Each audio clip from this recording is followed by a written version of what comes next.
window. What? And welcome everyone to Wobbly Player Syndrome, a 40k podcast. Who's coming through the window? It's a bit of a worry, but here we are. 40k podcast. 40k podcast. A couple of Aussies going to talk about stuff that we all love. Well, maybe not this episode, but we'll do it anyway. Hope everyone's doing well. We have Safe Work Mark with us, of course, tonight. Hey, everybody. We have Pronto, or Adam, whatever you want to call him. He's there. Hello. Believe us, he is there. I mean, people listen to the podcast. He's in the darkened room of his padded cell. Yes. Comfy. And of course, I am Greg, also known as Red Belly. And that is it for tonight. Just the three of us. Just the three of us. Three is the magic. No, don't start singing. We'll get blocked or something. Yeah. The royalties of our singing talents. Yeah, nobody deserves that anyway. Hope that everyone's doing well. Hope we've all recovered from our birthday bash. Sure. Yeah. Feel the energy. Feel it. We are episode 101 today. We are talking Imperial Agents. What's the point? We're going to look at the Imperial Agents and see where they live in the 40k universe at the moment. Not the universe, more on the tabletop. They fit in the universe. It's just how do you translate them to the tabletop is the challenge. So that is where the discussion is. If you are watching us on Twitch, please give us your comments as what you think of the Imperial Agents and where they fit as well. And if you're listening to us or watching us on YouTube, throw those comments down there as you hit that subscribe button. Thanks. Hi guys, how you going? Yeah. Oh, good. I'm alive. I'm here. Oh, I love this energy. I don't know what to do with it. Woo! Well, I mean, Grandfather Nurgle has been generous. So, like being alive and here is a major achievement. Well done. Well done. Okay. I am using a new microphone, so if people listen to live and I do sound a bit quiet, let me know. We do sound tests. We do sound tests. And we sounded all right. But, sound technology has always been our bane in this episode. Just this one. Yeah, we promise. Yeah. All right, let's get into it. Question for you both. When was the last time you played against Imperial Agents? The entire army? An entire army or just like someone who put a few units in? Either or. I'm going to go with 7th Ed. Wow, okay. It's been a minute. Editions ago. A couple editions ago? Like Bulldust occasionally brings out the, an Inquisitor or something like that, but nothing really a full army. Yeah, he did a full warband with his Inquisitor Stone and did the whole background and stuff like that. Yeah. I never get to play him though, so... Yeah. Myself, I have 4 of the assassins, but do they ever make it to the tabletop? Nah, they don't really. And I have Inquisitors and a whole faction I could put down as an Imperial Agent, which sets up why don't we see them? Yeah, good question. Glad we asked. Yes. Okay. Well, I mean, from my perspective, when for the subscription resub, you might need to get in front of. Well, no, he'll still subscribe more than me, but yeah, I've beaten him. Well, I think it's put you on even kill now, so yeah, you'll dial in just in spite though. You're gonna do an extra episode while he's away, just so that you can get the jump on him. That's it. Sorry, you were saying something about Imperial Agents. Yes. So yes, with the Imperial Agents. So from my perspective, it was really almost that Forge World style. I have some crazy unit that can't be killed and will kill everything on the table. Kind of. That was kind of my experience of the Calidus assassin that somebody dropped on me many moons ago. The Whirlwind of Death. That was the not the Collectors. The Eversaw was the other one. Just put that down and just everything died. Yeah, it was fun. Okay, so yeah, go on. Yeah, so that's kind of how I was introduced to them. All right, so if I ask you, what are the Imperial Agents? Yeah. Well, there's Doug, there's Jeff. Well, okay, so what does Doug and Jeff get up to in the lore of 40k with the Imperial Agents? What does the Imperial Agents mean? If you were to describe what it is to a person who's new to the universe. Stuff. Well, I would say it's like Inquisitors, kind of war bands roving through the universe and stuff. But that does kind of raise the question, are they really an army? Because they're probably closer to a kill team. Yeah, so the lore of them is they are the Inquisition that goes around and either hunt down heretics, Xenos, or the other Demons. one. Demons. That's the other one. Heretics, demons, and so on. So they are secret police, you can almost say. Yeah, we all know the Imperium is not the good guys, and there are some very big, dirty elements, and the Inquisition, I think, fits into that part. Very much so. Yes. One of the best books I read, though, was about an Inquisitor. That was Eisenhorn. That was an amazing book, so I do recommend that. So the Imperial Agents, the whole, they were sort of banning anything that's not Imperial Guard. Yeah. Yep. Surprisingly, Or Marines, or Mechanicus, or yeah, I just hit Imperial Agents in battle in my Warhammer thing, and there's also Grey Knights Terminator squads. Yep, and Deathwatch. Yes. Yeah. So that's a bit odd. So a quick summary: if you are new to the game and you're not sure what the Imperial Agents are, and we're talking gibberish to you, welcome. That's what we do. Yeah. So it's not just about Inquisition. They are generally the HQ choice that most people think of when you think of the Imperial Agents. There are the Assassins. You get to represent 4 of them, of the houses of the Assassins. There are many more, but you represent 4 of them on the tabletop. They also include Rogue Traders, which are kind of like legal traders. That's what I'm trying to think. Can interact with the Imperium. They're allowed to interact with worlds and people outside the Imperium. Yeah, and they sort of think Han Solo. They go and they sort out future conquests for the Imperium. And they do deal with Xenos as well, so they try not to do that too loudly. They also have the Arbites, or Arbites, however you want to say it. One of my favourite models. It just gives me a very Judge Dredd mega city vibe of those ones. Navy breaches. So again, the Imperial Navy, they get their own units as well. Voids at Arms, so that's a security guard sort of on these things. And of course, as they like to be classified, miscellaneous weirdos. Because you do get some mod stuff. What was the orangutan? Oh, I know the one. Oh, I know it too, but I wanted to make sure you guys knew it. I don't know of the orangutan. The Jericho. That one? I can't know. Jacaro? Fine. Let's see him in. No, he's been you're telling legendized. the story. It's become legendized, so he's no longer part of the world. Yeah. Which is disappointing. Yeah, well, what do you do?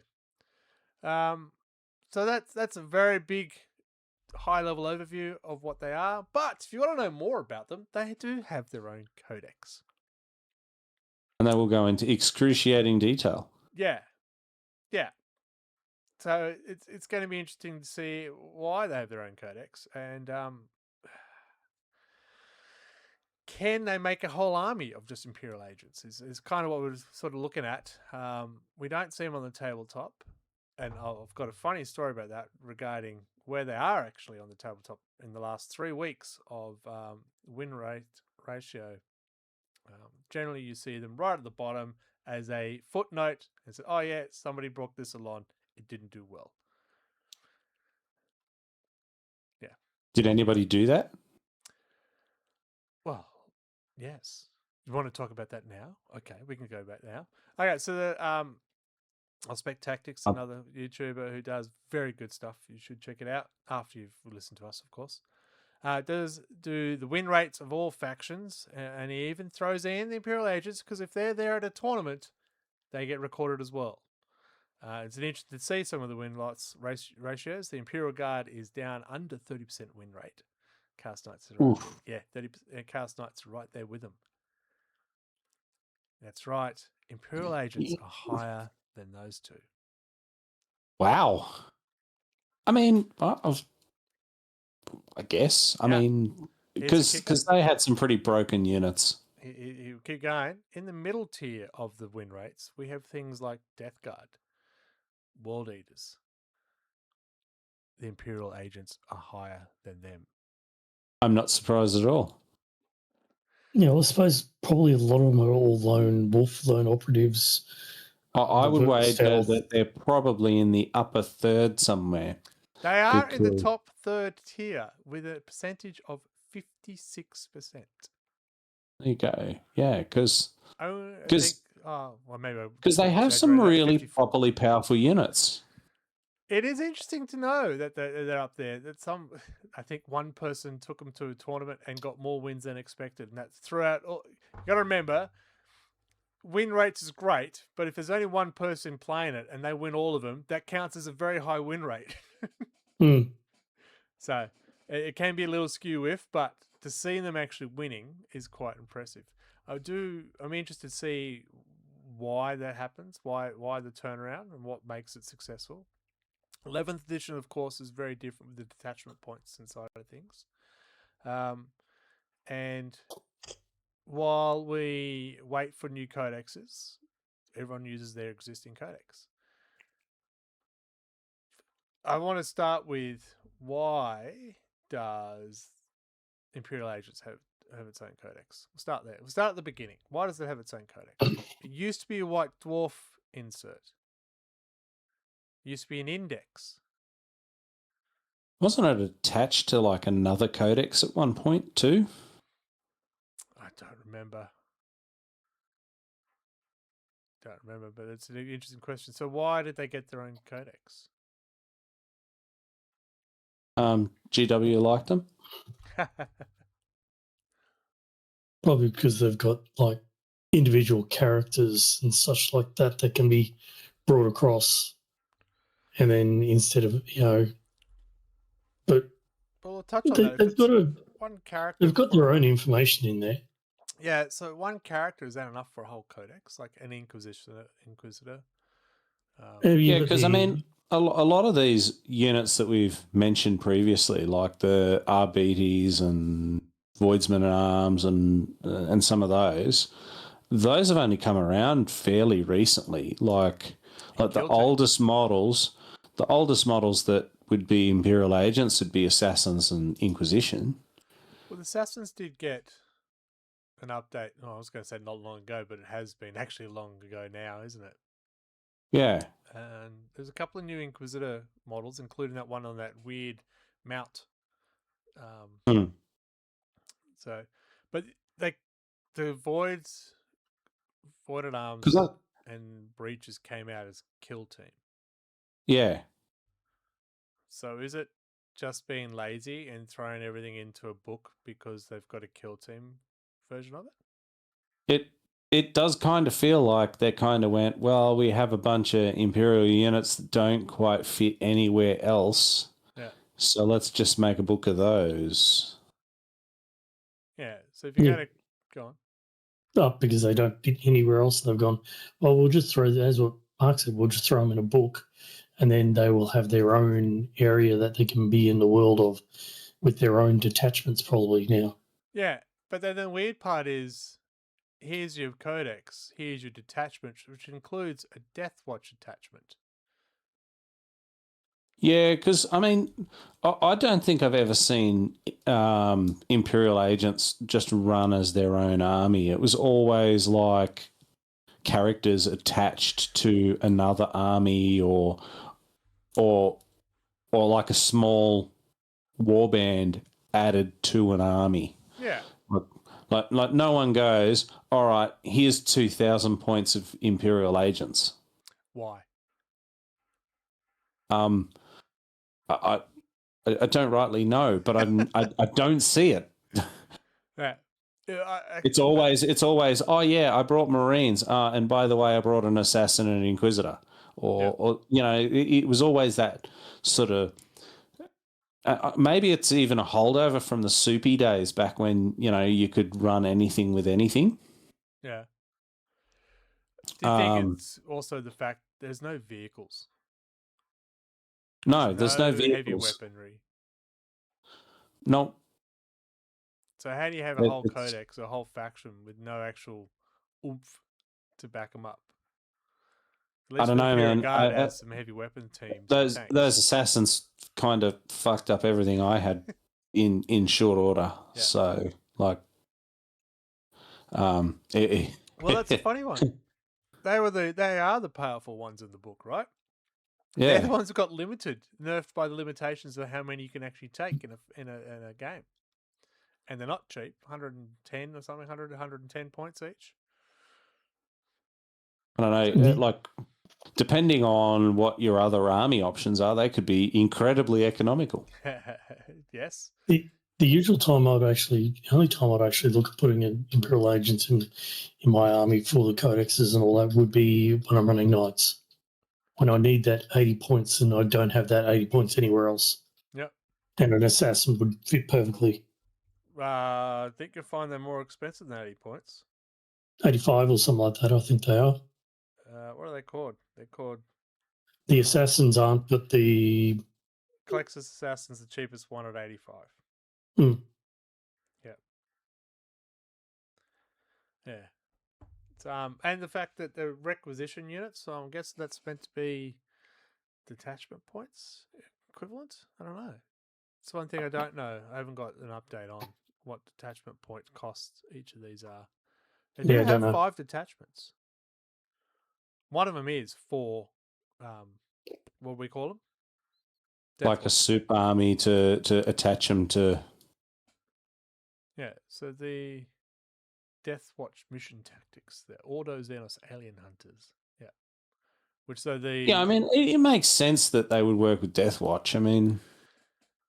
Yeah, Deathwatch got their own codex. Not codex, their own index. So we'll talk about Deathwatch and Chaos Daemons a little bit further away, because that's an interesting how some get codexes and some don't.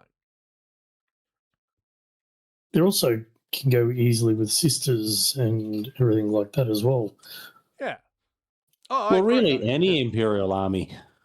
Yeah, I love the theme of them, of, you know, an Inquisitor coming in and saying, I'm taking charge because some dick over there we need to go squash. I'm commandeering your tank. Drive me closer. I've got a big stick. Yeah. Love the thought of that. How does that work on the tabletop, though? Not very well.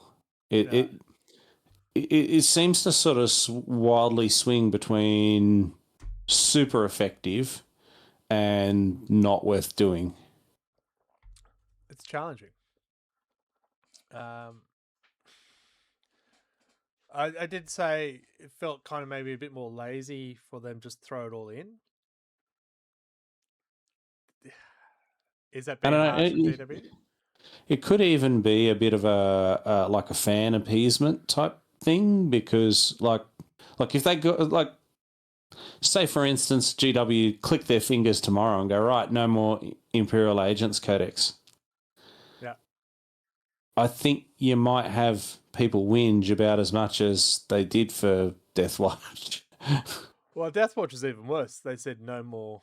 Actually, they did. They went, yeah, no more Deathwatch. Yeah. Yeah, when there was a big fight. Yeah, and I imagine that people would howl from the rooftops, how dare you take my Inquisitors and stuff. Never mind the fact that I've never put them on the table or taken them out of the glass cabinet that I've got them sitting in. That doesn't matter. It doesn't matter. You took away something which I had. Yeah, I know. I was going to say that. You took it away. I never use it, but you took it away. You bastards. Yeah. Look, I've got, as I said, I've got Greyfax and I've got Eisenhorn, which is now, but he's been legendized. One of the most famous, Inquisitors has been legendized. Come on. I just can't even think of why I would use Greyfax. That's before 11th edition came out. So I'll touch on that. But we'll stay here for the moment. Well, I won't. I know we've got a run sheet, and I'm just going to interrupt. No, I'll leave it. I'll save it for further down the track. Suspense. Dun dun dun dun dun dun. All right, so we've touched on it a couple of times. The codex paradox. I think we've put this segment as called. Deathwatch and Daemons don't have a codex. They are index armies. They are played on the tabletop. They have an army that can be a whole 2,000 points on the table of just demons, of just Deathwatch. They've got vehicles, they've got graded demons and stuff like that. And yet, this ragtag Inquisition and rogue traders get a book, and the other two don't. Don't get me started on demons don't having codexes. It ties along with cover. Like, I could see Deathwatch going into Imperial Agents because they kind of work there. Demons, I guess it really depends on where they want to move the game and the lore and stuff, as to whether, like a demons are a full army or not, or we all feel, or if they do something. Maybe something like Agents of Chaos. Yeah, we talked about that too, right? I think one of the reasons we talked about why demons don't have a codex is because they can be played in AOS and 40k. That means not many models get bought. So yeah, it's a market. Yeah, but you've got the new Chaos Lord that wasn't assigned to anything, but he had, was it Vashtan or whatever his name was? Yeah, Vashtor. Oh, Vashtor. Vashtor, he was only 40k. But, you know what I mean? So, they brought this one out and they went, no, nothing. But then he was the ones for demon engines, but we don't have him tied into Chaos Demons. Yeah. Chaos Knights. Yeah. It's an interesting one. And then, Chaos Demons. Now they've put the demons. Sorry. I guess the other question is how much lore and that have the demons and the Deathwatch actually got behind them in terms of sustaining a book like the Codex, and whether they actually want to go and write the fiction needed for it. I had to say that demons have a larger lore, being the warp side of things every time they go through it, than one or two Inquisitors. You don't really hear the great stories of the Arbites, Arbites, whatever. Because, don't get me wrong, like, the Deathwatch are cool, but, like, they don't have that depth of, like, chapter type stuff. You know what I mean? I'm waiting for the comments, giving space there for the comments after that one. There's some very passionate Deathwatch people out there. Well, as I said, I'm not trying to, put anyone out who's a Deathwatch, like, diehard or whatever. But, when you look at Space Wolves or Blood Angels or Dark Angels or any of the other Codex Marine chapters, they've got, like, enough to sustain a full Codex book. So, whereas kind of Deathwatch is like, oh, yeah, my chapter has all your chapter's powers kind of thing. You know what I mean? Like, there's a little bit of that because they're all drawn from all the other chapters. Yeah. And It dilutes their identity as an entity a bit more because it's kind of just a grab bag of whoever the coolest Marines are. Yeah, but I think that's why I kind of like the laws when you're representing the salamanders in the Deathwatch. Now, it's either you're doing that because you're the best or you're repenting. Yeah, and you've been banished there. Yeah. I love the lore of that. And yeah, the as I said, the question is how much do GW want to write that versus writing more, other stuff, really. Yeah. All right. So if I put to you, if only one of them got a codex in 11th edition, which one is getting it? Which one deserves it? Yeah. I mean, if I was in charge, I'd probably keep it on demons. Demon gets the codex? Yeah, just because as I said, the demons have the stronger lore sort of foundation there. They've also got the model count and everything like that. Yeah. The devil advocate for that one like the Imperial Agents is really hard to justify for me because a lot of that can just be inserted into various Imperial factions. How many Imperial codexes are there? Like you're telling me you can't fit an Inquisitor and some assassins and stuff in there? Yeah. You could just add them as an auxiliary type section in Imperial Guard, for crying out loud, and that would be enough. Okay, so the first question was who's getting one? Who's getting one? Who's getting the codex in 11th edition? Well, are any of them getting it? Great question. Because they're not a played faction. We've established that Imperial Agents do not get played. Because faction, as a full faction on the tabletop, and very tournament heavy. Maybe none of them are getting them. Interesting, Adam. Oh look, I would like this. While I love the demons, but the demons have got their own indexes or bits inside each other codexes. So Khorne has all the bloodletters and all that, and stuff like that. Yeah, but I mean, how then do you count for Chaos Undivided?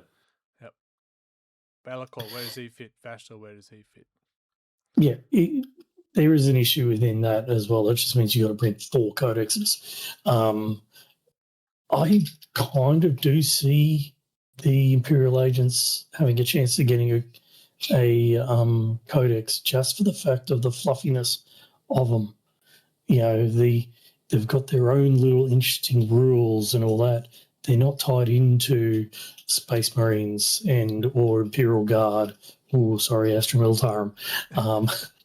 But they're not tied into those, so they've got their own little rules for own little characters, and to me, that would be a very small codex, but it'd be like the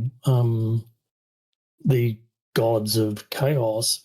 Each assassin has their own little wing or whatever it is. The Corvexes, or I can't remember the chapters of the Assassinados, will have their own lore within it. Yep. So there's a lot of flesh in the lore that I believe could be fleshed out to be that and would give its own flavour. So the problem that I have with Imperial Agents is the lore is that these warbands from the Inquisitors are only, a couple of dozen people generally. So, in terms of 40K scale, 40K scale is army scale. Yeah. 30 guys isn't an army. True. Yeah. I mean, yes, don't get me wrong, they're cool and they do lots of damage and stuff, but it kind of breaks the scale of 40K with those. And I can see why they might not want to continue with that, maybe, and potentially scale them down into kill team, which Well, makes much more sense. I'm glad you mentioned the kill team because I think the Imperial Agents will get a new codex because of kill team. Because kill team is such a push 40k at the moment, and that's where the Void's Guardsmen came in, and the Arbites for Necromunda, or they came out as kill team. No, our bots were in kill team. Yeah. So they're pushing their kill team quite heavily, and wouldn't be surprised if we see more like an Inquisition band in kill team. Yeah, it makes perfect sense to have Inquisition in kill team. Yeah, it seems. yeah. But potentially even actually all three of them lend themselves really, really well to kill team. I don't see that in the Chaos Demons because Chaos Demons generally aren't full of characters. Where a warband of, as you said, I'm an Inquisitor, I've got a Navigator who hangs out with me, I've got a Sniper who hangs out with me, these are my trusted fellas or ladies or others. But the Inquisition kill team's got to have somebody to fight. Yeah, the heretics. And the cultists. demons is completely natural for that. But would you have? So where I'm going with that is more. You have, say it's a 10-person kill team, up to 10. You wouldn't. I would not expect to see 2 Bloodletters, 2 Plague Bearers, 1 Pink Horror as a warband. So how do you make that a warband? You could have absolutely cultists and some possessed, but I couldn't see full-on demon foot troops in that. Well, you can do things like horrors. Yeah, 10 horrors. That's a box of 10 horrors that you pick up in the. Yeah, but you could have like a bigger demon as the leader, and he's got his minions, which are either cultists or horrors, or because there are a whole bunch of those kind of minion demons in there. Adam, you're the chaos player here. A lot of the Plague Bearer, Slippity and all that have been legendized as well. So they've reduced the smaller characters in the codexes to be made them legendized, and then the rest are all big greater demons. So I can't see them bringing them back just for kill team. So that's what I mean. They've only got greater demons and packs. Yeah, and I mean, the other thing you could potentially do is just have a greater demon as the big baddie that they're hunting. Yeah, they had the Red Terror box with the guard, so yeah, it's a possibility. Deathwatch, we'll switch up. Deathwatch, they do have a large lore. They're perfect for kill team because they're kill team. And they're Marines, so they've got the depth of units and stuff. So, like I can see why they got a codex, and I can see why people. Didn't they back index only? Because I know they took it, and then everyone whinged, and I thought they were bringing them back. They legendized the index and brought back the index. They never got a full codex. Oh, right, okay. Yeah, well, as I said, I mean, there is meat there because, I mean, they've got that sort of Marines-ness to them. Yeah. But by the same token, their lore really more fits a kill team than an army sort of structure. Like, you don't really see in the lore, oh, yeah, we're mobilizing a chapter's worth of Space Marines under Deathwatch banner. Yeah. You could see why they've got the Deathwatch detachment in the Imperial Agents, because that kill team scenarios, again, here's your 10-man squad. And then you can add the Black Star, Corvus Black Star, and you've got a vehicle. Yay! Yeah. A flyer, because we love flyers in 40k. Well, hey, what's hunting Xenos without close air support? I mean, overkill is the best kind of kill. That's right. I think it's interesting to see what happens next with the Codex releases and see if we will see both, or just the Imperial Agents, or if I cannot see them returning Chaos Demons because they've put them into the other books. We've spoken about it before. Hopefully, bring out a Chaos Agents books to help with the Vashtor and stuff like that. But we'll see. We'll see. All right. So now we're going to talk about why nobody plays them. But first, we're going to have a short break, and hopefully the sound works. So enjoy, folks. Enjoy it loudly. Hey everybody, it's Greg here from the Red Belly Forge and also host of the Wobbly Player Syndrome podcast. First up, thank you. Thank you for listening to our podcast. Whether you've been listening to the podcast for years or you've just recently found us on YouTube, maybe you just stumbled upon us because you're trying to find Warhammer content. Thank you. We truly appreciate you being part of our community. Wobbly Player Syndrome is a podcast that is community driven. We do it because we enjoy the hobby. We enjoy the conversations each month. And we really enjoy you guys, folks, being part of that conversation when we do the live recordings as well. That being said, producing a podcast, hosting websites, and keeping things ever working does have a cost. We don't have any sponsorships. We don't do big adverts or anything like that either. So if you'd like to support the show, there are some very simple ways that it can be done. Probably the easiest way if you're watching this on YouTube is hitting that subscribe button. If you join us each month for the live recording on Twitch, hitting that follow button also works as well. If you want to go a step further, for a few dollars, you could jump on the Patreon site and support us that way. You'll also see some behind-the-scenes content there. Either way, it does help us keep going with this podcast and helps get put back towards the community as well. We also have a merch store where you can get some fancy t-shirts as well, or you can directly go to the podcast site and support us in that way there. Whatever way you wish to support us, we greatly appreciate it, and we hope you continue being part of the WPS community. And until next time, folks, speak to each other. That guy just would not shut up. My God. I'm trying to pick on where the little dots were telling me to push, and nothing was happening. Touching the screen, just got big thumbprints on your screen now. How'd you know? That's all. It's fine. It's fine. Right, welcome back, folks. Hope you enjoyed that. Hope you got a lot of knowledge out of that wise man telling you how it is. And the sound works, so that's exciting too. All right. Let's talk about the actual Imperial Agent Codex and why actually nobody plays them in a bit more detail. For starters, do they have an identity? Like on the tabletop, do you make, oh crap, it's Imperial Agents? If they turned up, apart from one assassin. So, sorry, let me try that again. What are they good at? Running my game. I'd say being annoying and actually getting in, because you can't, most of them, as I said, most of them are all lone operatives, I'm guessing. Yeah, and they usually got stealth and stuff, so they're like they dig in, they kill stuff, and then you can't quite like dig them out. You know what I mean? So we're talking more the characters then. So the assassins definitely have their annoyance. Yeah. The cat sitting in the back just going pop, pop, pop. The Calidus going, your CP is now going to be increased.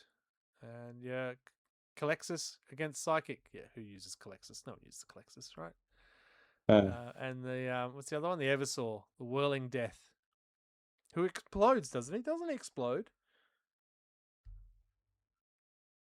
Does everyone remember? I don't know. I haven't had a look at them in a while. That's the melee focused one, isn't Deadly it? Demise. He has Deadly Demise. Yeah, okay. Yeah. All right. So the Calidus has a role. She goes up and down and causes issues when it comes to using stratagems. Cool. Vandicare, he can also do that. Not up and down. He can sit back and just go pop, pop, pop with precision. Precision's interesting in the 11th edition as well now with the fast rolling for saves. So that actually could be quite useful. 11th edition seems to be very focused on melee, so maybe the Eversaw has a role. They also go under cover really well, which makes them hidden. Hidden, yeah. Yeah. Okay.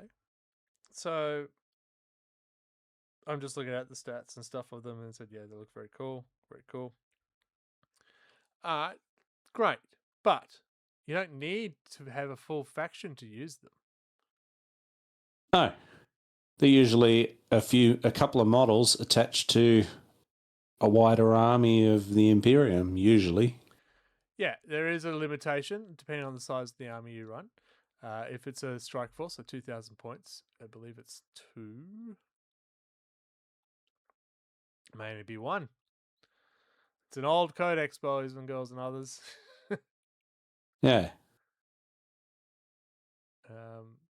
Retinue rules, character units 2. So yeah, they're character units, so you can have up to 2 in a strike force. There you go. The funny thing. Oh, they did our country. Airborne did our country proud. Excellent. Thanks, Airborne. That was an EdFest tournament, I'm assuming. Sorry, go on. So the funny thing about Imperial Agents, at least in my experience, is I've never seen anyone put anything other than assassins, really, or inquisitors on the table. Yeah, and I think it goes back to... I've never seen anyone do any of those other models. Yeah, okay. So we don't normally go rules diving, but we're going to today. Just a quick overlook at the attachments that are available to them. All right. It's the Ordo Hereticus Purgation. Yeah. Purgation Force. I like using English and then murdering it. Every Arbite, Inquisitor Agent, or Ordo Hereticus model gets ignore cover. That rule is actually very important in 11th edition. Because now cover is a -1 to ballistic skill. So they will no longer suffer -1 to hit shooting because they ignore cover. That's huge.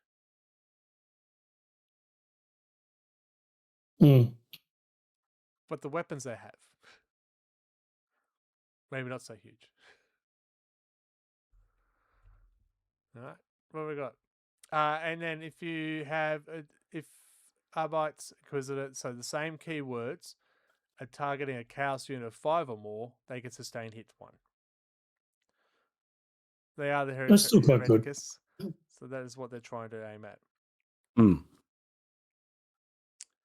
Sorry, I cut you off then, Adam. I said they're still good. Sustain 1 +1 a hit. Yeah. +1. Yeah, it is still good. Having ignore cover and then sustain hit and possible, it's a 5-man squad, 5-person squad. Great, awesome, done. Kill them all. I'm just looking for. I'm just trying to see who is the ones who are classed as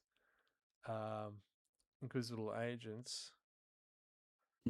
Okay, so that is pretty much only the characters are classed as. Here's your agents. Your agents can have servitors. I'm just having a look at the combat patrol for Imperial Agents and what actually comes in it. Yeah. So it's all right. So you can have servitor with the heavy bolter, multi-melter, plasma cannons. All right. So they are there.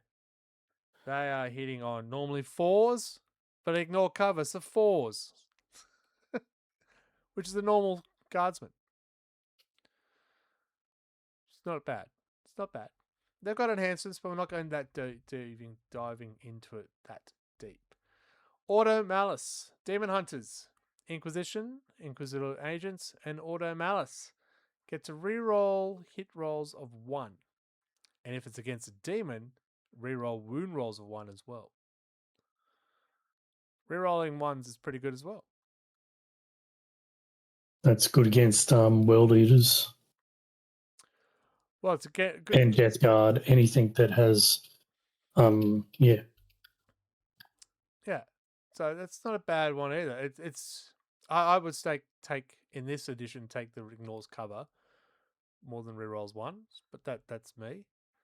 And then you got the Imperialis Fleet, so that is the Agents of Imperium. Get to what do they get to do?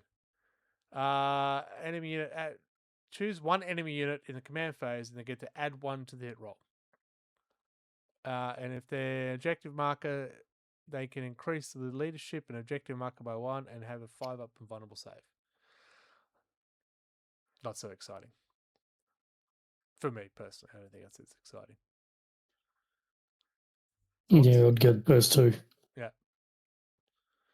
There's more. There's the assassin one. We can have all 4 assassins running around, but they cost extra if you have all 4 assassins because you have to take their enhancements. So it would be a quarter of your army would just be the assassins. There's only 4 of them. Then you're going to make up for something else, but they won't get the benefit. Now, saying all that, we don't know what the detachment points are for them yet. Well, we probably do. We would have it. In fact, I do have it. Play amongst yourselves. Okay. Talk about it. Don't just sit there and quiet. Well, yeah, as you I told me to said, play by myself.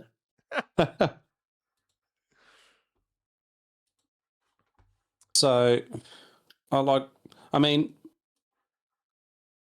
it really is hard to see how they kind of got like that army identity because they really are a grab bag of random Imperial stuff. Yeah, we lost the because like even if you look at like the combat patrol, it's got like cyber mastiffs and it's got servitors and it's got a vigilant squad and you've got 6 inquisitorial agents. Yeah, so even their HQ is a Ministorum priest. So it's like, yeah, it's all kind of over the shop, you know. And sorry, folks, I can't find the detachment points for all the stuff. You know, and then you start adding things like Eisenhorn and the other Inquisitors and all the random tanks and Marines and stuff. They don't have a heck of a like cohesive identity, really. No, and yet they've released more models for him. So the Inquisitor Croyle on his little weird-looking mount, the Aquila Kill Team has got his new data card. Yeah. And the Sanctifiers from the Kill Team are now got their own data card. I mean, don't get me wrong; they're all cool models and stuff. Yeah. It just sort of as it comes across as the shit. We came up with this cool model, but we don't know where to put it. We'll just put it in with the Inquisition. You know, Darkman has pointed out there was another assassin, the Death Cult. That was the 2 twins. So they did bring out something else as well. That is right. But I think they've been legend. I don't think they're a playable, tournament playable anymore. I mean, some of the cool things I got are no longer playable. Damn Legionnaires are legendized. We all miss them. And like the Voidsmen are basically online only for ordering now. Yeah, so I'm even looking at the Deathwatch side of things, which you could play. A lot of their Deathwatch stuff got axed into Legend. So the biker squads, the Fortress squad, Proteus squads, and stuff like that. So they all got into Legendized. It's very limited to what you can take for them as well. Jacarero Weaponsmith is the one we were talking about before. Well, there you go. I can't even find the Death Cults. Maybe it was just the miniatures that they didn't actually have rules. You let me know, Darkmane. Yeah, and as I said, I mean, half of their model count is either like, you know, out of stock, kind of online order only, kind of like super hard to get, or not available, or it's like it's advertised like the Navy Breaches as an example is a kill team. Yeah. So like I mean, who is buying a kill team and then slapping an Inquisitor on the front and calling that an army in 40k. It's unfortunate I can't find the detachment points for their detachment, because I think they might actually get a bit of a new lease of life with the detachment points system in 11th edition. So you might pick a 2 detachment point Imperial Guard. Sorry, Astra Militarum. Fuck, it's the Guard, folks. We know it. You know it. 2 detachment of a Marines or AdMech, and have that 1 detachment point towards the Agents of Imperium. Imperial Agents, that's the better. Yeah. That wouldn't make him an Imperial Agent faction on the tabletop. So if they did win, it would go down under the Space Marine, I'm assuming, because they would be the higher amount. Death Cult have rules in 10th edition according to Google. There you go. Google wouldn't lie to me. Yeah, okay. They might be called Epic Heroes. No, don't know. Can't find them. You're telling me crazy stuff. They may just not sell new models of them. Yeah. You know, I mean, it wouldn't be the first time we had rules for models that don't exist. I think they were a limited release as well, one of the commemorative boxes that came out. All right, so it's interesting because at the moment, we briefly spoke about the win-loss rates at the moment, and the Guard are the worst win-loss rate at the moment, with less than 30% wins in the last 3 weeks of launch. But I would hazard to say they have a bit more identity with the army across the board rule than having a small detachment of them and a detachment Inquisition who selective units have ignore cover.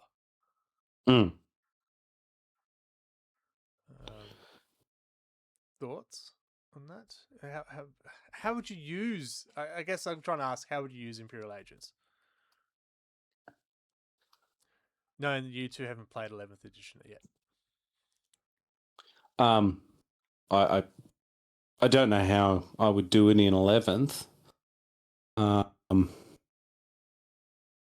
I said, I mean, my instinct with Imperial Agents is always to go with soup to, you know, have them maximize something in another army.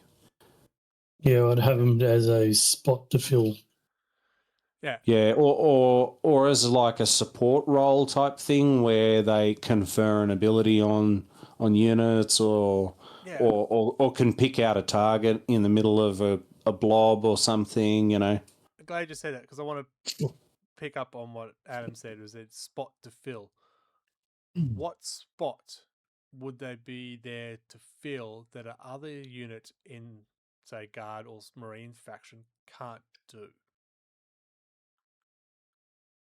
I'd be more looking at Imperial Knights and like the big units that you can't go, well, you know, I've got 85 or 100 points spare to fill. I'll fill that with that single model. That makes sense. I can see how you have the Voidsmen, like you have the Chaos Knights with the cultists running around. They're fodder, but they're there. Yeah. That actually Whereas makes sense. You can see you'd probably have you get it as Inquisition as sniper or something like that, just sitting back, plucking off things. Yep, totally understand where that comes from. But that would be an Imperial Knights plus a bit faction. Yes. Yeah. The thing is that, again, I mean, Imperial Knights have pretty good ranged attack, so you know, what are you doing with, you know, an Imperial Agent sniper that you couldn't do with another knight? If he can drop down and hold a point, that I think that would be the benefit. I think that's where you knights in general. But then potentially you're not. They're Titanic and still shoot, but there's limited number of them, and you generally. And at that point, aren't you better served by a melee unit or something like that that can sit on a point and take a charge? That's how you make up your knights, isn't it? Because I like to charge with mine. Because I can't roll dice to shoot for shit. So Well, and as I said, the answer, as always, is that it depends. yeah, thematic wise, I love the idea of the Inquisitor coming out and going, right, I've taken over over this force because there's some evildoer over there that I have to squash and I'm commandeering. I think that's great thematic. As Darkman said, running something. I just feel like the Inquisitor would not be running behind a column of knights. He'd kind of be standing up top, telling them what to do. Big stick. Yeah. Yeah. So in the competitive world, because we're not tournament players yet. So we generally play a bit more. We generally build our list fluff over competitive. We say that, but some of the lists we've been pulling out lately it's just been yeah. 11th edition has brought back our fluff and experimentation. It's been good, but I remember the 10th edition was starting to get mean towards each other. One player more than others, but we won't mention his name, will we, Chris? At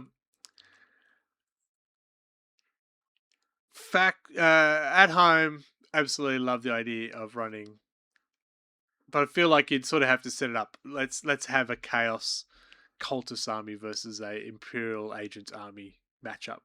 There's a bit of a thematic way. Because generally, again, the Inquisitors generally are doing things in the shadows more so. Well, some, depending which one you are. Yeah, and I mean, they really do lend themselves to a fluffy kind of scenario. Yeah. Boarding actions. I don't know if they'll bring that back in the 11th edition. It'd be interesting to know. But that also suits an Imperial Agent scenario.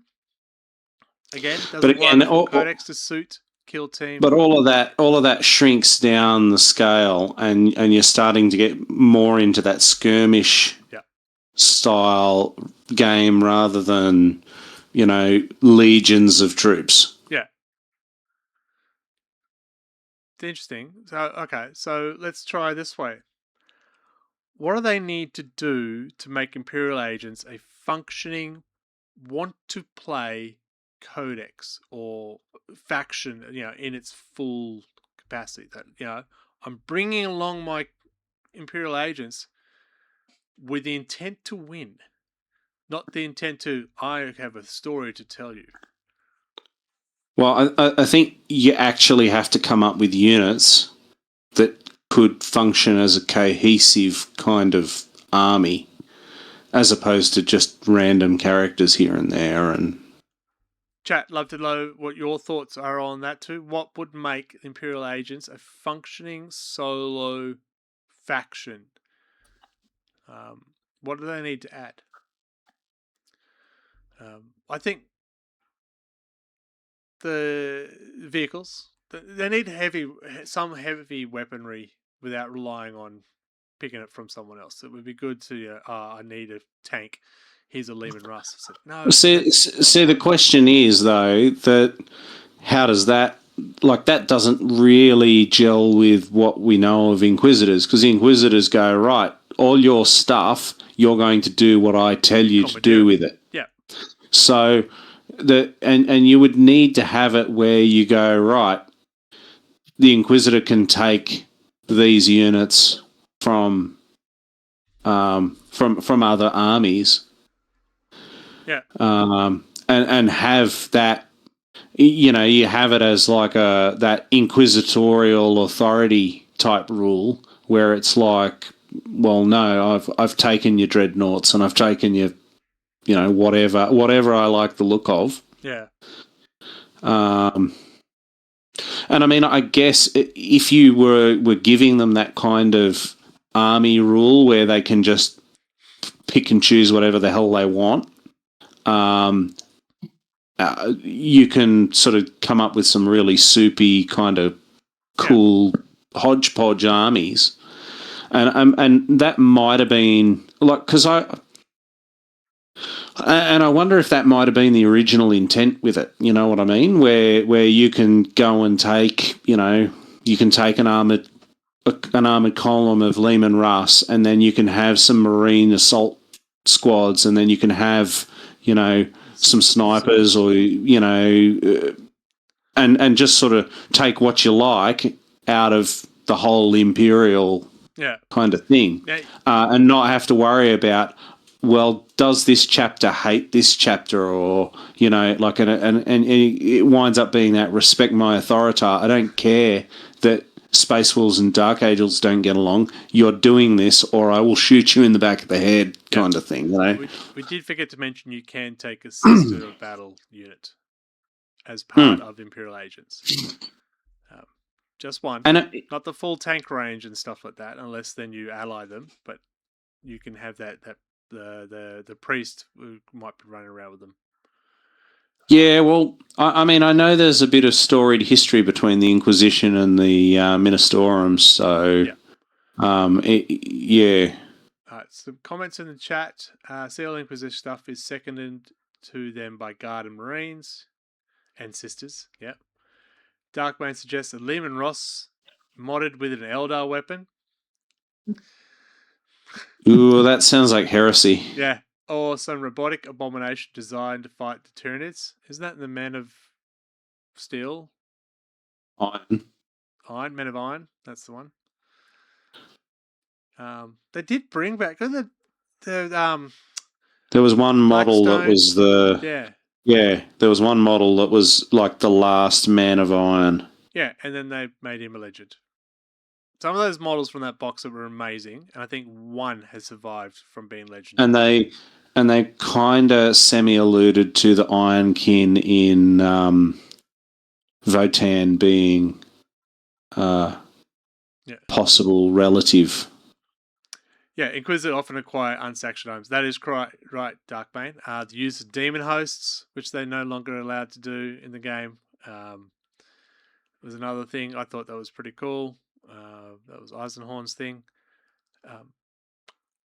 Some of the odd stuff that we've seen throughout the years. Where are the walkers, as in like a power lifter? That was very weird. I just heard other aliens. Yeah, other aliens, yeah. I'm finding sure stuff from the starport.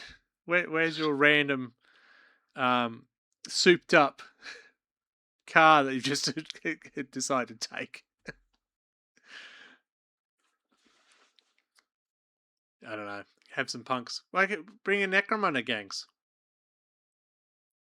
Yeah. Yeah, you could do that.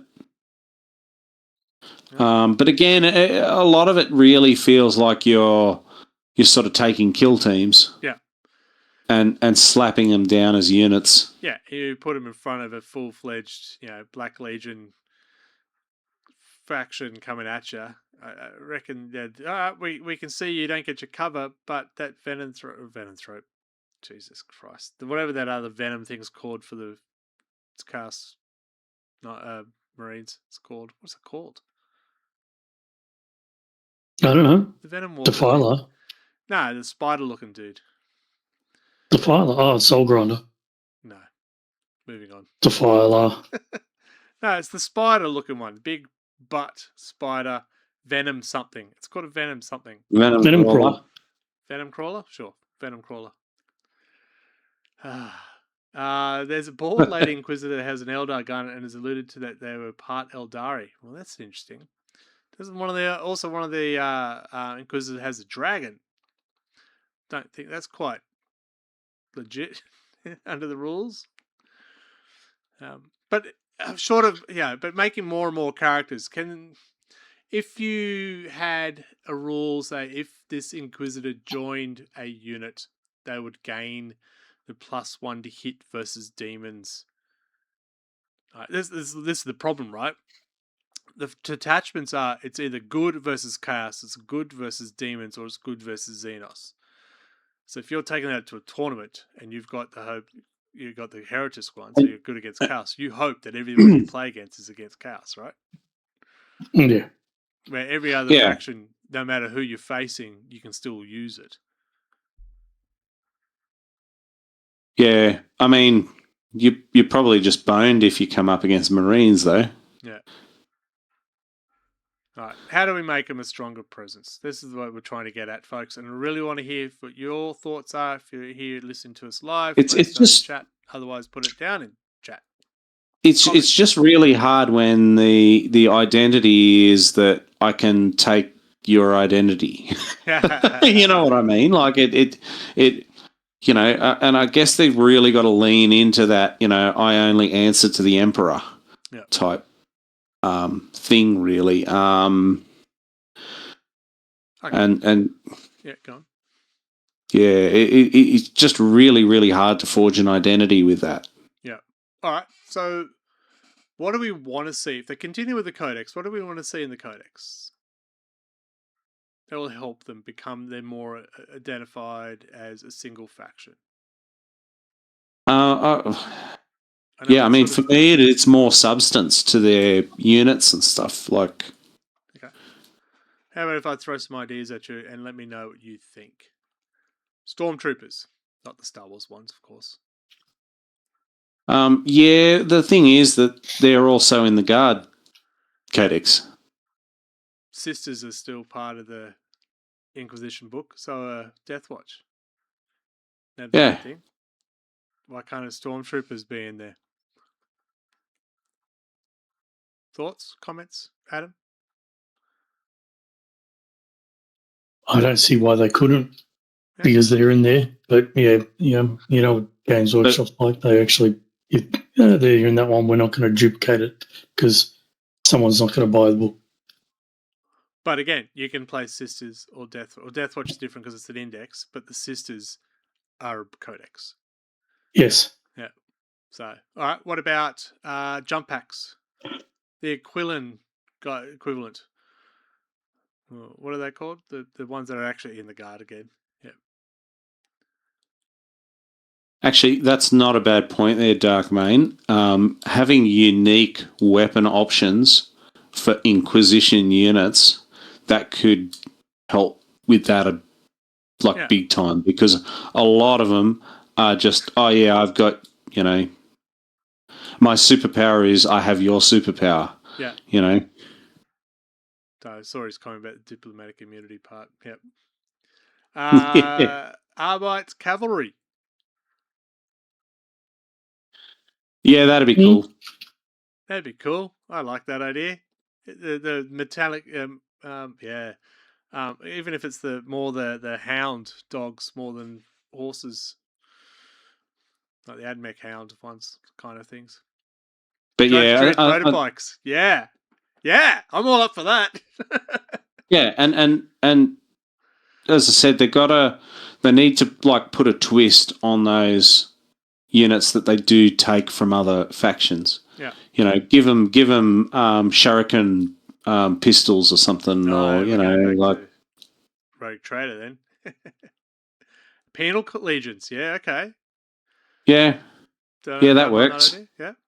What about what about naval cadets or something like that? Yeah, so expand the actual navy, like the naval breaches and stuff like that. Yeah, and even the voidsmen.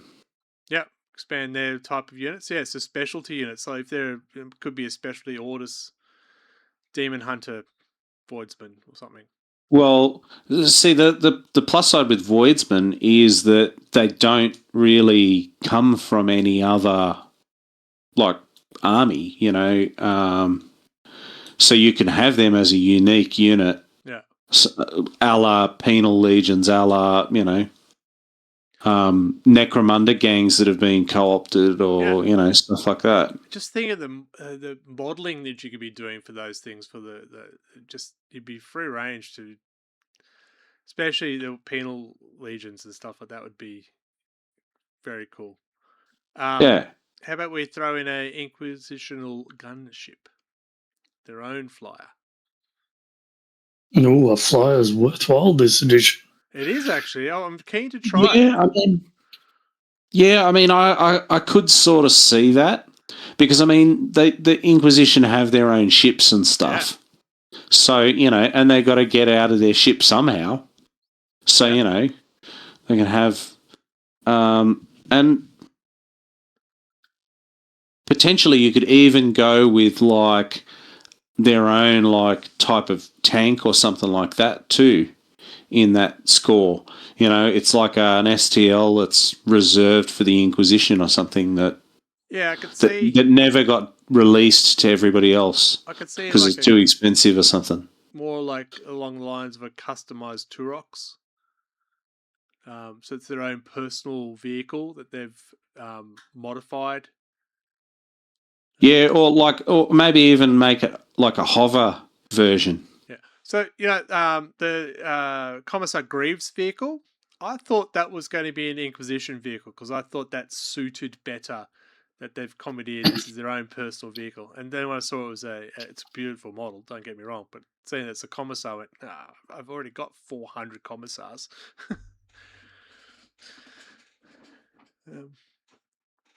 Yes, run away. Yeah, so yeah, they're talking about the penal legions with the collars, and you can see when they get a fail a morale test. How do we fix that? Press a button.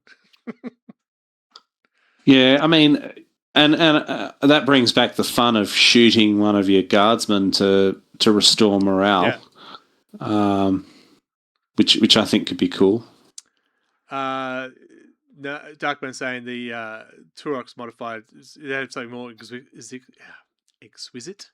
So now I'm picturing a 40k version of a limo, armored, of course. Start going car wars.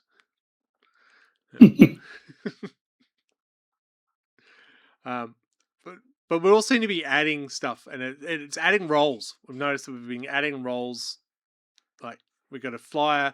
That's our transportation. It also gives us that uppy down, and probably some extra firepower, which is lacking for Actually, here could be a good idea. Jump pack stormtroopers.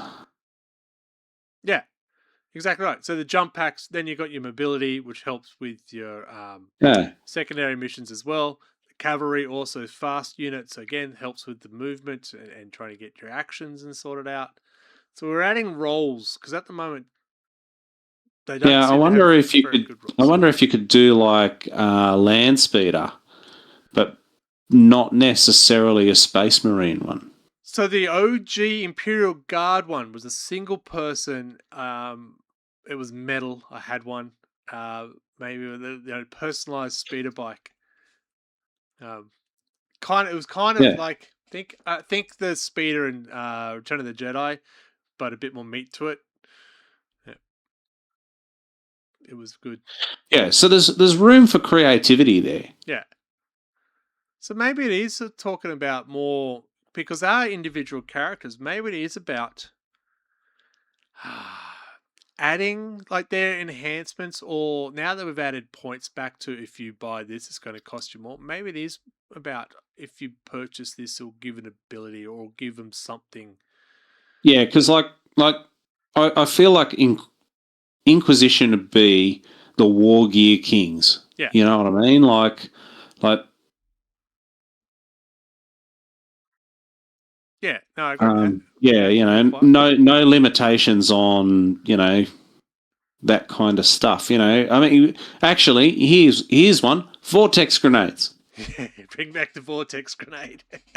If anyone's going to have them, true. Come on. There's a whole unsanctioned weaponry and stuff like that. You pay for it, right? But you customize your Volkite guns for your Marines. You can have bloody all sorts of crazy shit. Phosphex for your the Mechanicus bloody robots and stuff. Like hallucinogen grenades has been suggested. Yep. 100%. Haywire stuff, all kinds of Interesting. I think we got some winners on how we can improve the Imperial Guard. Fuck me. I think we got some winners in doing Imperial Agents. What's the alternative if they don't? Should they just shove it into the Astra Militarum book?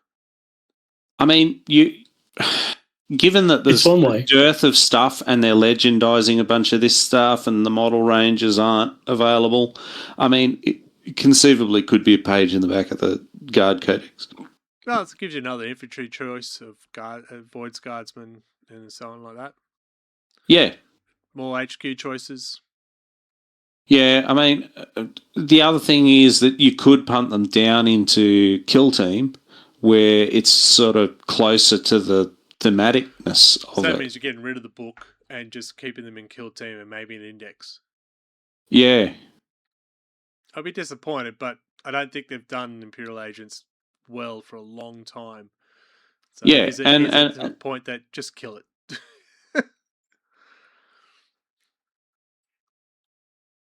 Yeah. We've got comments now. There should always be a supplement book for Marine Sisters and Guard.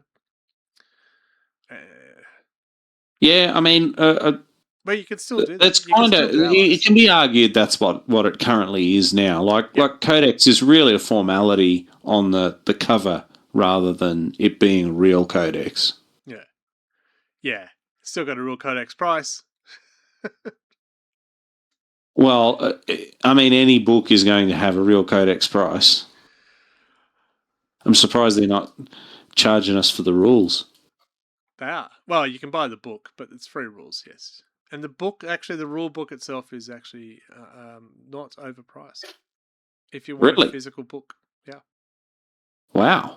I might actually have to Mind go you, do their that. app, if you're using the app already, the app is pretty damn impressive. They've done a lot of Okay. work on it, and it makes it very easy to find the rules. Yeah, okay. Yep. So we've got comments yet. Keep it a separate book. All right. So we've talked about Imperial Agents. We have recently seen the last 3 weeks of 11th edition that Imperial Agents are competing in tournaments, at least one person is, and is winning. I'd love to see their list. I want to see their list, whether it's an Inquisitor and then all the Deathwatch under the sun, which but it's interesting to see. I think with the detachment points, they could have a new life on the tabletop. If there are one detachment point each, you could easily, I think, there's a better reason to put them into a Space Marine army or something like that. Now here's one for you. Do we have it where the Inquisition can attach to a Xeno army? Oh, like a Kroot or a Tau or something, and they're just Eldari. Or yeah. We got Joker's hot take is Deathwatch should just be kill team. It feels more the law of team of elite dudes, not an army of them. Yes. Agreed. Yeah. I think, they do have a larger range that you could flesh out a faction for a standalone with the Corvus Blackstar and so on. But I agree. They should be, I don't know. Yeah, they're very much more in that skirmish land than which is what mobilised in battalions of them. Yeah, and they should probably I don't know how you deal with them. They're in index at the moment, so I'm not sure what they'll do. As I said, like you could have them, but like having Inquisition in a Xenos army, you potentially have like that chance of betrayal. Yeah. Where what's going on in if chat? you look like you're reading chat there. Yeah, I am. Yeah. Yeah. I was just supplement. Yeah, Joker's saying Deathwatch about that, and then Deathwatch was just gone. The radicals and all stuff, Tower Squads and Greater Good. Betrayal option would work. Yep. So because I could totally see it where you take the Inquisitor and he works with you because it's due to his scheme or whatever, and then halfway through the game he just goes, "Nah, fuck this. I'm going to kill a couple of units and then bug out." Yeah, if you sort of go, if he's had to failed a morale test, he will shoot the Xenos faction closest to him. Yeah, or vice versa. Risk reward. Yep. It was them.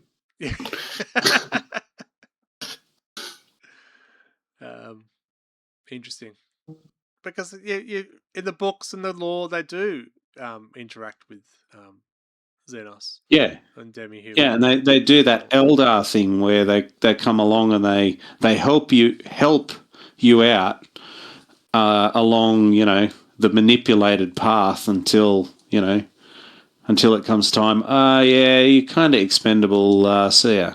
Yeah, and leave it behind. Or at the end of turn 3, if they're not winning, they disappear. Yeah.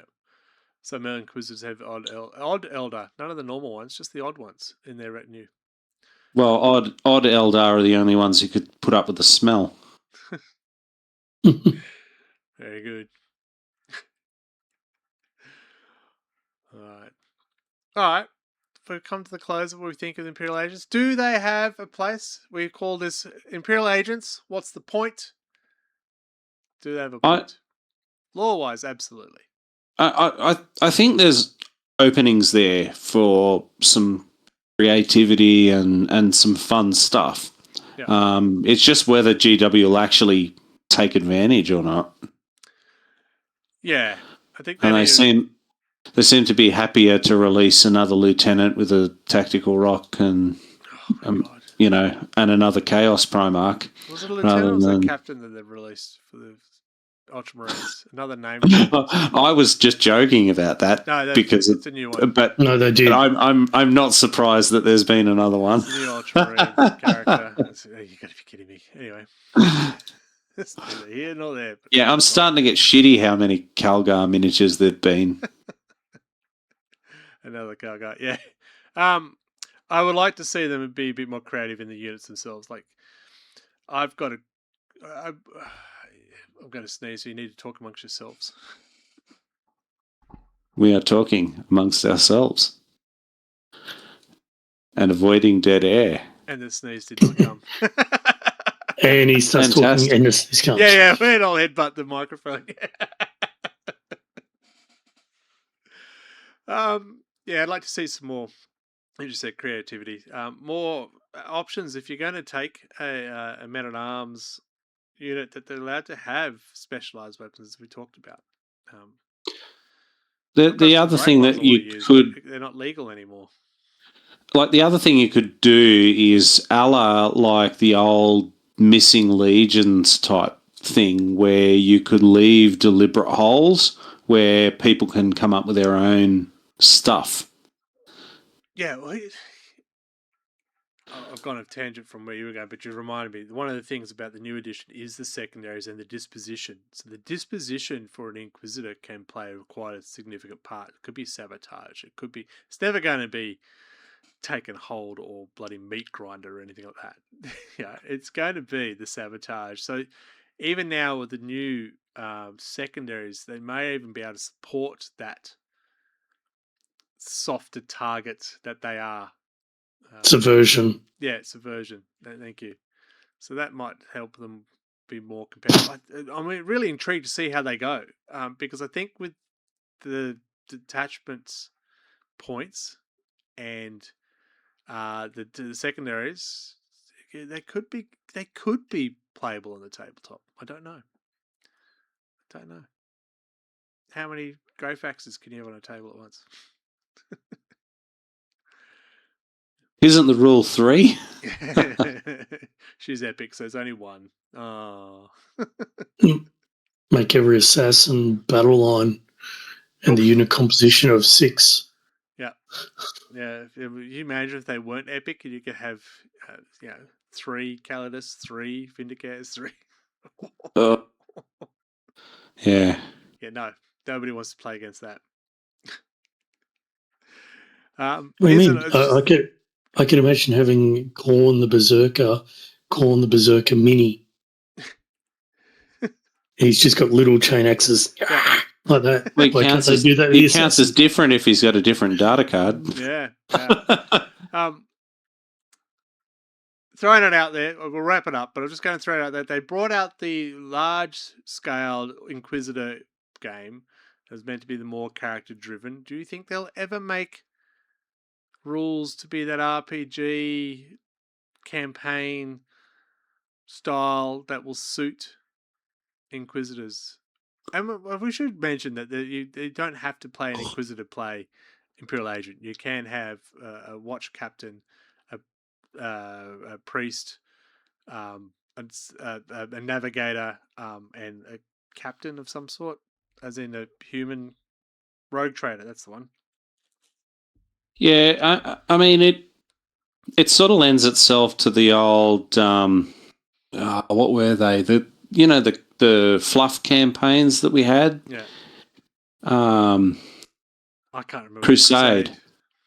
Yeah, like they lend themselves to the kind of Crusade type gameplay where you can kind of develop and do that whole like, oh yeah, between battles these guys all died and he got a new squad of Kroot or whatever, and No, I think it's perfect. All right, we'll wrap it up. We've been talking about this for a while, longer than I expected. We never expect there's a the lot Inquisition. yeah, that's it. Thank you very much to people in the chat for giving your thoughts as well. And in the comments, thank you for that as well. We'll get to them. Wrapping it up, I am asking you each. Imperial, I'm going to ask you to fill in the blank. Mark, Imperial agents are. Underserved. Adam, Imperial agents are. Wanting. Very good. There you go. There you go, folks. You don't need to know what I think because I will very loudly tell you all the time, so we don't need to hear it again. It's very exciting. I'm intrigued to see what they'll do with them. I think there might be a bit of life for them with the new style. Didn't sneeze, but I got a cough. You're welcome. All right, we'll get out of here, folks. Thank you again for joining us. And don't forget, next month we'll do another episode. Until then, we'll say goodnight to Mark. Bye, everybody. We'll say goodnight to Adam. Good night, everyone. And Radio Mike, take us... Oh, shit. Radio Mike is not here to take us away and with this great interpretation of every episode. So we'll do our best to imitate that by saying, join us next month for more Wobbly Player Syndrome. Good night, everybody. Be good to each other. One. See ya.